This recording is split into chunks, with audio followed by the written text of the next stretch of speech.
Hi everyone, in this video, I'll show you how to use conditional formatting in Excel to automatically highlight important data. We'll be using the same sales dataset from our pivot table tutorial, which includes date, product, region, salesperson, quantity, unit price, sales amount. Conditional formatting allows Excel to change the appearance of a cell automatically based on rules without writing complex formulas. Let's try the following use cases. Step 1. Highlight high sales amount. Let's start simple. We want to highlight sales amount values greater than 1000. Select the sales amount column, go to the Home tab, click Conditional Formatting, choose Highlight Cells Rules, then Greater Than, enter 1000, choose a formatting style, and click OK. Now all sales above 1000 are highlighted automatically. Step 2. Highlight duplicate products. Now let's find duplicate entries. Select the product column, go to Conditional Formatting, choose Highlight Cells Rules, then Duplicate Values. Click OK. Now Excel highlights products that appear more than once, like laptop, mouse, keyboard, and monitor. To simulate, change some of the items to not repeat. Then you will see that those unique columns are not highlighted. Step 3. Use bars for quantity. Select the quantity values, go to Conditional Formatting, and then Data Bars. Choose a style. Now each cell shows a bar representing its size. The larger quantity, the longer the bar. This makes comparison much easier. Step 4. Use color scales. Now select the sales amount column again. Go to Conditional Formatting, then Color Scales. Choose a gradient style. Now lower sales might appear lighter and higher sales darker. Step 5. Use icon sets. Select the sales amount column again. Go to Conditional Formatting, then Icon Sets. Choose the arrows icon set. Now Excel categorizes sales visually using icons. This is useful for KPI-style reporting. Step 6. Advanced. Create multiple rules with a custom formula.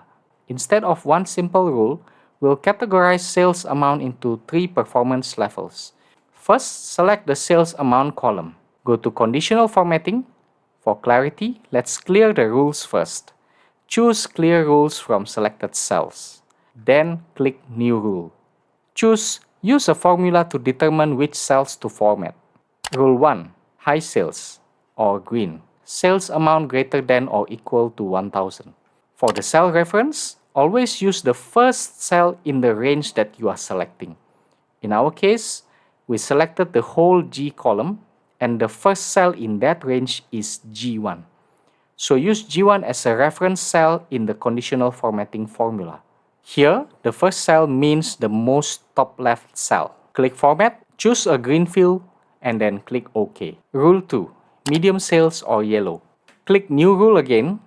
Choose Formula-based Rule. Set condition for values between 500 and 1000. To get this between condition, we can use N. Basically, we want the G1, which is the reference cell, to be greater than or equals 500 and G1 to be less than 1000. Click Format and choose yellow. Click OK. Rule 3. Low sales or red. Create one more rule. Set condition for values less than 500. Here we use the condition G1 less than 500. Choose a red field color, click OK. Then click OK again to close the main conditional formatting window. Then you can see the conditions are applied correctly to show the categorization of sales amount. Now let's talk about stop if true. Now go to Conditional Formatting, Manage Rules again.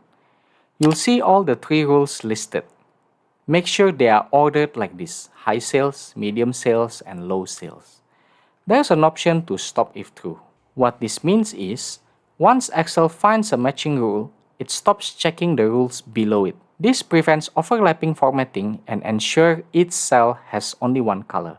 Let's simulate this. Let's add another category which is very high sales. Create another rule which will highlight the sales amount, or cell G1, that is greater than or equals 2000. Let's put it as blue color and put it at the very top of the rule without ticking the stop if true. Then for the green color rule, put also bold font.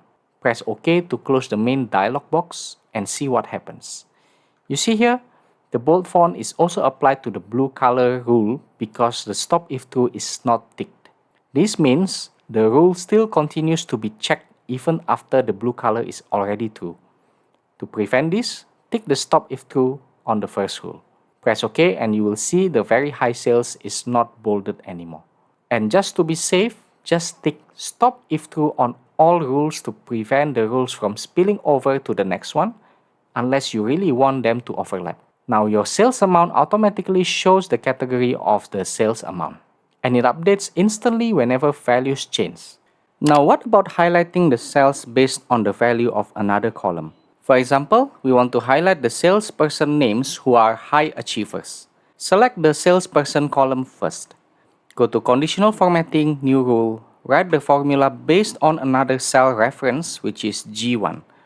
Although G1 is the header, we must use it because we select the whole D column.